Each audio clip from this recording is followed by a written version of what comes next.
அனைவருக்கும் வணக்கம். இன்று ஒரு அழகிய கதை. ஒரு ஊரில் ஒரு ராஜா இருக்கிறார். அவர் பக்கத்து நாட்டு ராஜா அழைப்புக்கிணங்க அங்கு ஒரு நிகழ்வுக்கு சென்றிருக்கிறார். அப்பொழுது அந்த மன்னர் இந்த ராஜாவுக்கு ஒரு அழகான 2 பஞ்சவர்ண கிளைகளை பரிசாக கொடுக்கிறார். மன்னரிடம் என் அன்பு பரிசு என கொடுக்கிறார். மன்னரும் இந்த ராஜாவும் என்ன பண்ணுறாரு, அந்த 2 கிளியையும் கொண்டு வந்து தன் தோட்டத்துக்குள், அரண்மனை தோட்டத்துக்குள் விடுகிறார்.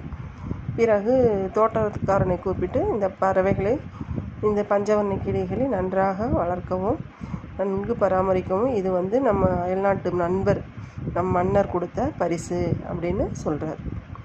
சரின்னா அந்த தோட்டக்காரர் இந்த கிளிகளை அழகாக வளர்க்கிறார். ஆனால் என்னென்னா பார்த்திங்கன்னா, ஒரு பஞ்சவர்ண கிளி அழகாக பறந்து பறந்து பறந்து அந்த தோட்டமே சுற்றி வருகிறது, மகிழ்ச்சியாக தெரிகிறது. ஆனால் இன்னொரு பஞ்சவர்ண கிளி என்ன பண்ணுதுன்னா, ஒரு கிளையில் உட்காந்தவரே இருக்கிறது. அது கொஞ்சம் கூட பறக்கவே இல்லை. ஒரே ஆச்சரியம் அந்த தோட்டக்காரருக்கு. என்னென்னமோ செய்து பறிக்கிறார், பறக்கவே இல்லை.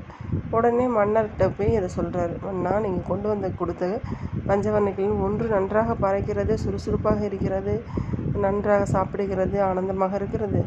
மற்றொரு கிளி என்னென்றால் கிளையிலே உமர்ந்து இருக்கிறது, எங்கும் போக மாட்டேங்குது, பறக்கவே மாட்டேங்குது அப்படிங்கிறாரு. இன்னும் மன்னருக்கு கவலை. இது நம் நண்பர் கொடுத்தது, நாம் இது 2ஐயும் அழகாக பராமரிக்கணுமே என்று சொல்லி என்ன செய்கிறார் என்றால், நீ என்ன முயற்சி எடுத்த? ஏன்னா நான் எல்லா முயற்சியும் எடுத்தேன் மன்னா, என்னால் முடியவில்லை அப்படின்னு அவர் சொல்கிறார்.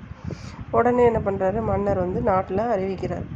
யார் இந்த பறவையை பறக்க வைக்கிறாரோ, இந்த பஞ்சவர்ண கிளியை அழகாக பறக்க வைக்கின்றாரோ அவர்களுக்கு பொற்காசுகளும் மற்ற பரிசுகளும் வழங்குவதாக அறிக்கை விடுகிறார். அதை கேட்டு நாட்டில் உள்ள அனைவரும், நிறைய பேர் ஒவ்வொருத்தரும் என்னென்னமோ முயற்சி பண்ணுறாங்க. ஆனால் ஒன்றுமே பண்ண முடியல, எதுவுமே பறக்க வைக்கவே முடியல. ரொம்ப கவலையாயிடுச்சு மன்னருக்கு. பிறகு ஒரு விவசாயி வருகிறார். அந்த விவசாயி என்ன செய்கிறார்னா, மன்னர், நான் முயற்சி செய்கிறேன், இந்த பறவையை பறக்க வைக்க நான் முயற்சி செய்கிறேன்னு அவர் சொல்கிறார். அடுத்த நாள் வர்றாரு. அந்த விவசாயி தோட்டத்தை பார்த்துட்டு எல்லாம் பண்ணிவிட்டு அப்புறம் மன்னர்கிட்ட சொல்கிறார். மன்னா, இப்பொழுது பாருங்கள் அப்படின்னு கூப்பிட்றாரு. மன்னரும் போய் பார்த்தா அந்த பஞ்சவர்ண கிளி அழகாக பறந்து கொண்டிருக்கிறது. கிளையில் உட்காந்த கிளி இப்பொழுது அழகாக பறந்து கொண்டு இருக்கிறது, அங்கேயும் இங்கும் போகிறது, சுதந்திரமாக தெரிகிறது. மன்னருக்கு ஒரே ஆச்சரியம். இப்படி யாராலும் முடியாத ஒரு விஷயத்தை இவ்வாறு செய்தீர்கள் என்று அந்த விவசாயியிடம் மன்னர் கேட்கிறார். அதுக்கு மன்னர் சொல்கிறார், மன்னர், நான் ஒன்றும் செய்யவில்லை. அந்த பறவை அமர்ந்திருந்த கிளையை நான் வெட்டிவிட்டேன். கிளை வெட்டியதால் பறவை என்ன செய்யும், அந்த கிளையிலிருந்து பறக்க ஆரம்பித்து விட்டது.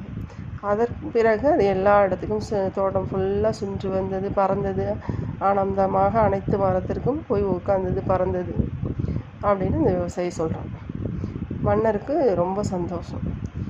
இதுலேருந்து நம்ம தெரிஞ்சுக்கிற ஒரு ஸ்டோரி என்னென்னா, அதாவது நம்ம எல்லாருமே இந்த பறவை மாதிரி ஏதோ ஒரு கம்ஃபர்ட் ஜோனுக்குள்ளேயே உட்காந்துருக்குறோம். இது இருந்தால் போதும், இந்த இடத்துல இருந்தால் போதும், நமக்கு எல்லாம் கிடச்சிருது, அதனால் நம்ம எந்த முயற்சியும் எடுத்துக்க வேண்டாம் அப்படின்னு சொல்லிட்டு நம்ம ஒரு கம்ஃபர்ட் ஜோன்லேயே உட்காந்துருக்கோம். எப்போ அந்த கம்ஃபர்ட் ஜோன் நம்மகிட்டேருந்து, அந்த கம்ஃபர்ட் ஜோன்லேருந்து நம்ம வெளியே வரோமோ, அல்லது அந்த கம்ஃபர்ட் ஜோனை நம்ம தவிர்க்கிறோமோ, வெளியே நம்ம பலவித முயற்சிகள் பண்ணுவோம், நம்மளோட திறமைகளை வளர்த்துக்குவோம், கண்டிப்பாக வாழ்க்கையில் முன்னேறுவோம். அதனால் ஒவ்வொருவரும் அவர்களோட கம்ஃபர்ட் ஜோன்லேருந்து கண்டிப்பாக வெளியே வர வேண்டும், அவர்கள் திறமையை வளர்த்து கொள்ள வேண்டும், வாழ்க்கையில் முன்னேற வேண்டும் என்று கூறி நன்றி கூறுகிறேன். நன்றி, வணக்கம்.